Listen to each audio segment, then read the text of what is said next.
नमस्कार, news capital में आपका स्वागत है और मैं हूं नरेश कुमार। दोस्तों, आज हम बात करेंगे श्रीलंका क्राइसिस के बारे में।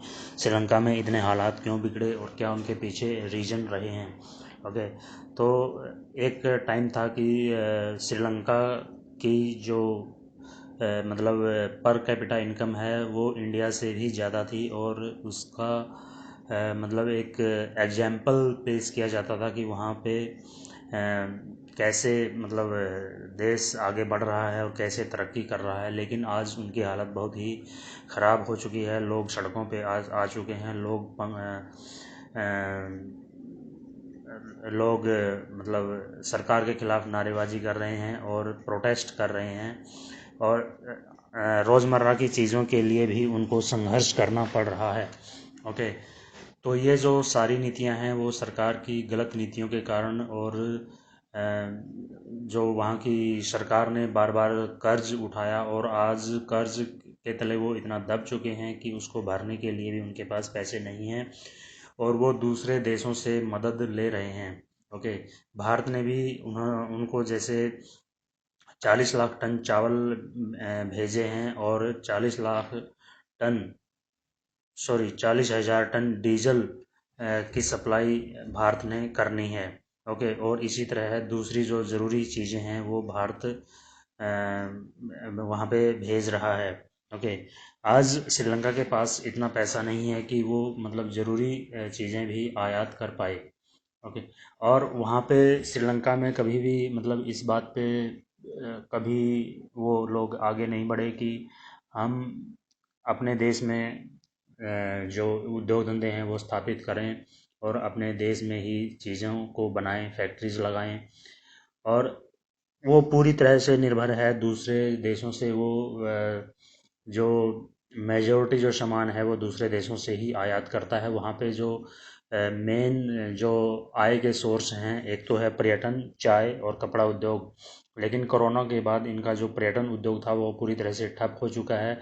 वहाँ पे जो 44,000 करोड़ का रेवेन्यू पर्यटन से, टूरिज्म से आता था, वो कोरोना काल में घटकर 2,000 करोड़ रह गया। ओके, तो आप देख सकते हैं कि और दूसरा चाय, इन्होंने मतलब चाय की वहाँ पे जो खेती होती थी उसको मतलब क्या बोलते हैं, आयुर ऑर्गेनिक खेती करने के लिए उन्होंने प्रोत्साहित किया और एकदम से जो परंपरागत खेती थी उसको बंद करके एकदम ऑर्गेनिक पे ये शिफ्ट हो गए, जिसकी वजह से उनकी जो इनकम भी थी और जो उत्पादन था वो एकदम से घट गया। बहुत से देश ऑर्गेनिक खेती को अपनाते हैं लेकिन वो मतलब थोड़ा थोड़ा करके आगे बढ़ते हैं, लेकिन उन्होंने ये गलती कर दी कि एकदम से पूरी तरह ऑर्गेनिक पे शिफ्ट होने के कारण उनकी जो उत्पादन था, उनका जो पैसा चाय बेच के आता था वो एकदम से बंद हो गया। ओके, और दूसरी चीज़ यहाँ पे भ्रष्टाचार इतना ज़्यादा था कि जो भी लोन के भी पैसे थे वो भ्रष्टाचार में की भेंट चढ़ गए और सरकार की गलत नीतियों के कारण जो उन्होंने कर्ज लिया था वो उत्पादन में न लगाकर ऐसी चीज़ों में खर्च किया गया जहाँ से उसका मतलब आउटपुट बिल्कुल ज़ीरो था। ओके, और अब इनके पास इतना पैसा नहीं है कि ये दूसरे सभी देशों से मदद मांग रहे हैं और मतलब इनका जो किस्त है हर महीने, हर सालाना जो दूसरे देशों से कर्ज उठा रखा है उसमें लगभग 10% है वो अकेले चाइना का है। ओके, और लोग कहते हैं कि चाइना ने उसको बर्बाद किया, तो हम पूरी तरह चाइना के ऊपर भी दोष नहीं लगा सकते क्योंकि कर्ज तो उसने दूसरे देशों से भी उठाया है, अकेला चाइना नहीं है। हाँ, चाइना का जो हिस्सा है वो बहुत बड़ा है दूसरे देशों की तुलना में।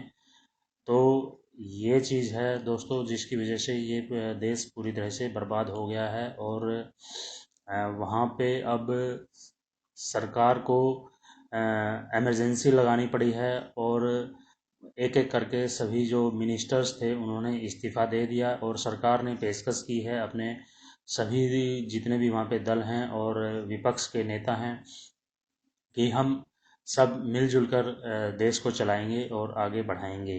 ओके, तो अभी इसको एकदम से तो धीरे धीरे बाहर नहीं निकल सकता, बहुत टाइम लगेगा, क्योंकि उनकी इकोनॉमी एकदम गिर चुकी है। और दूसरा, वहाँ पे सरकार ने ऐसी ऐसी स्कीम्स लागू की, जैसे कि टैक्स घटा के हम इतना कर देंगे, और उन्होंने किया भी, तो जिसकी वजह से सरकार का जो इनकम का सोर्स था वो भी कम हुआ।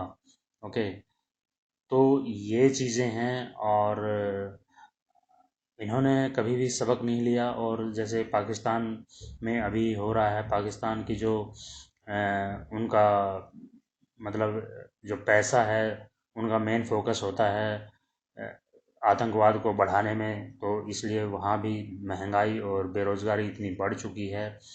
और श्रीलंका ने जो वेनेजुएला में हुआ, वहाँ पे फ्री की पॉलिटिक्स के कारण उससे भी कोई सबक नहीं लिया।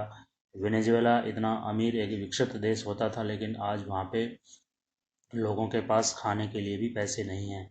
ओके, तो ये चीज़ें हैं दोस्तों, जिसकी वजह से जो ये श्रीलंका है वो पूरी तरह बर्बाद हो चुका है। लोग सड़कों पे आ रहे हैं, प्रोटेस्ट कर रहे हैं।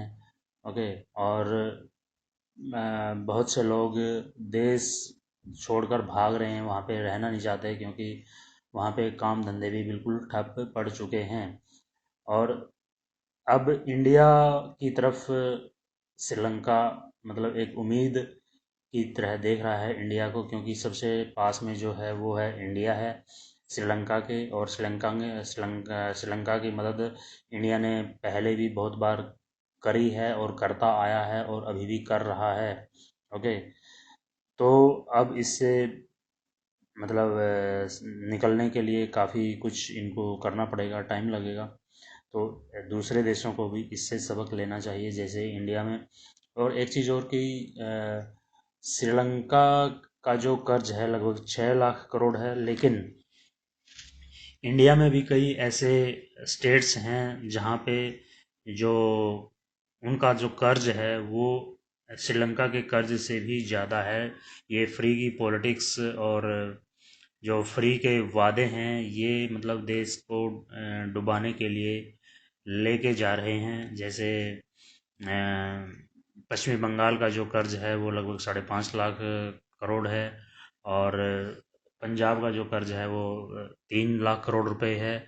और फ्री की पॉलिटिक्स की वजह से अरविंद केजरीवाल जैसे नेता सत्ता में तो आ जाते हैं, लेकिन फिर मतलब पहुंच जाते हैं कहीं ना कहीं पैसा मांगने के लिए। जैसे अभी पंजाब के उसमें एग्जाम्पल से आप देख सकते हैं कि वहाँ इलेक्शन तो जीत गए, लेकिन फिर सेंट्रल गवर्नमेंट के पास पहुँचे कि हमें पैसा दो, हमारे पास पैसे नहीं हैं स्टेट्स को चलाने के लिए। ओके, तो हमें भी इस चीज़ से सबक लेना चाहिए।